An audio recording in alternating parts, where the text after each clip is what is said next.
आपण निघालोय पंढरपूरच्या विठू माऊलीच्या दर्शनाला. जय शिवराय, मी दिप्या. गाणगापूर पासून पंढरपूर 184 किलोमीटर आहे. सो तिथे पोहोचायला आपल्याला 3.5 ते 4 तास लागतील. मला लहानपणी देहू, आळंदी आणि पंढरपूर हे जवळ जवळ आहे असं वाटायचं, पण जेव्हा ट्रॅव्हल करायला लागले तेव्हा समजलं की पंढरपूर खूप लांब आहे. खूप वर्षापासून पंढरपूरला यायचं होतं आणि आज ती इच्छा पूर्ण होणार. थोडं ट्रॅव्हल केल्यानंतर पेटपूजा करायला थांबलो.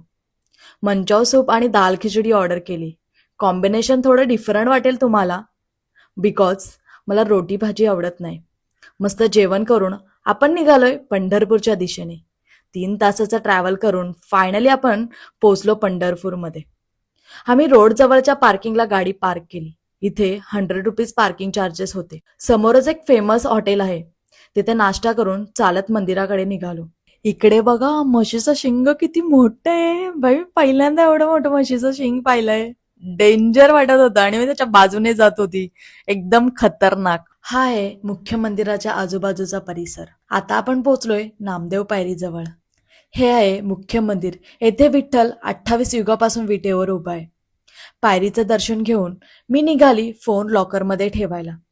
इथे एक फोनचे चार्जेस 5 रुपीज आहेत आणि एका कॅमेराचे 15 रुपीज आहेत. इथे दर्शनासाठी 2 लाईन लागतात. एक म्हणजे मुखदर्शन आणि दुसरं चरण दर्शन. खूप गर्दी असल्यामुळं चरण दर्शनाला वेळ लागला, पण दर्शन खूप सुंदर झालं. मन प्रसन्न झालं. पंढरपूर आणि हे भक्तीचं अविभाज्य प्रतीक आहे. आषाढी आणि कार्तिकीला महाराष्ट्राच्या कानाकोपऱ्यातून व महाराष्ट्राच्या बाहेरून लाखो वारकरी पायी दिंड्या घेऊन पंढरपुरात दाखल होतात.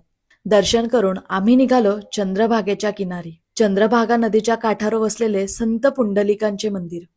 या पवित्र नदीत स्नान करणे अत्यंत पुण्यकारक मानले जाते. संध्याकाळ झालेली त्यामुळं वातावरण खूप सुंदर वाटत होतं. नदी एकदम शांत झालेली. सगळ्या बोट नदी किनारी लागलेल्या. एकदम पीसफुल वाटत होतं, निवांत.